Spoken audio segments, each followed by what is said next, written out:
So there was once a man who owned a small house with a small yard. Now, this house was only big enough to help the man survive during the hot summer days and not freeze during the cold winter months.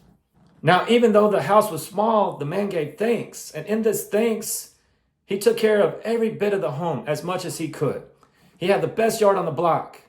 He kept the house clean, organized, structured. If there was a problem with what little money the man had, he would go and fix the issue to the best of his ability.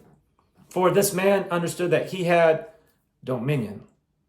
And in that dominion of his house, he had full responsibility to care and keep his home. Now, with the understanding of dominion and the responsibility to keep and protect his dominion, the man was the envy on the block. Even with a small home, people would drive by and say, wow, what a beautiful house. It's small, but look how tidy it is. Look at the green grass and the beautiful flowers. And look at the structure and the paint on the home. So years down the road, the man was blessed with a much larger home and then blessed again with another larger home. And because he had been able to protect the small house, the larger houses looked beautiful as well. So let me share the story of my small home. When I first started coaching, I was blessed to start at a junior high. Now, a lot of coaches might come in to the game thinking, man, I want to be a varsity coach. I want to coach in college. I want to be a head coach and not take pride of a small dominion. Yet at that junior high, I was blessed to start with 4 other great coaches who also understood the importance of protecting and growing a small home. And that we did. Not only did we focus on the small details, we understood that every little part of that small house would then grow to a much larger house one day. And that house eventually became a state championship.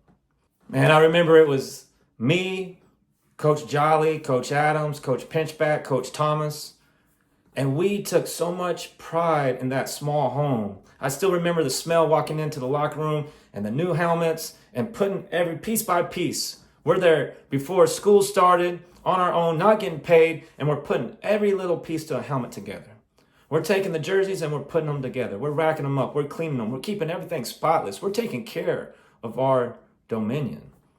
And when the players started to come in, we took pride in coaching the junior high students just as much as the varsity, right? We went and watched varsity practice, and every little detail that the varsity practiced with, we condensed it, but we made it the exact same. So we're going to function just like this small home is a large home.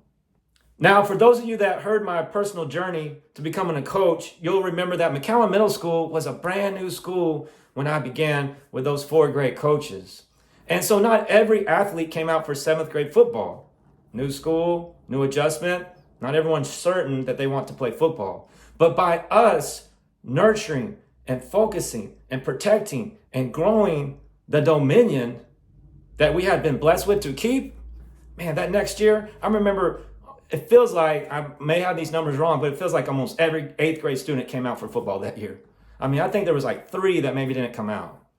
And our teams were packed. And you looked on the sideline and there was energy, enthusiasm, because the players wanted to be part of that team because we had nurtured it. We didn't come in and say, oh, this is 7th grade job. This is an 8th grade job. We're not going to nurture. We want to be varsity coaches. We want to coach in college. No, we said, this is our dominion at this point in time. We're going to grow it.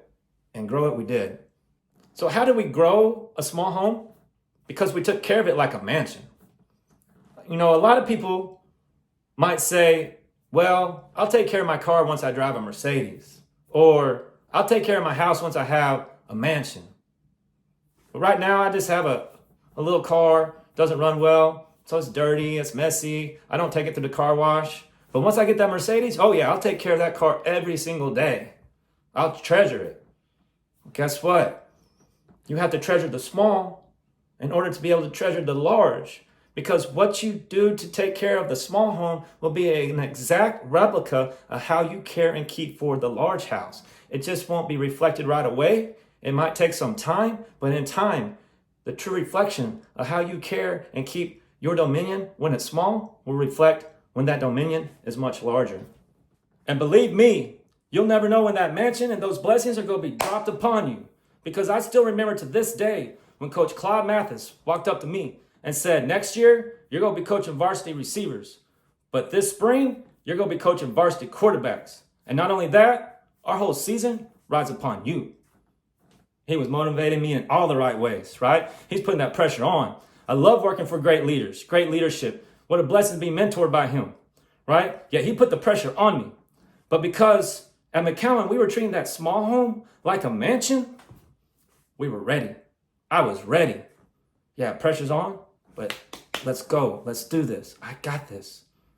And not only that, I was able to coach Raheem Wilson, who's now in the CFL, and Ryan Polite, who at the time, that next season, went on to break the Texas passing record and was the leading quarterback of all time in the state of Texas for passing. There's that ball right here. We went to Oregon. There's Ryan. There's my guy.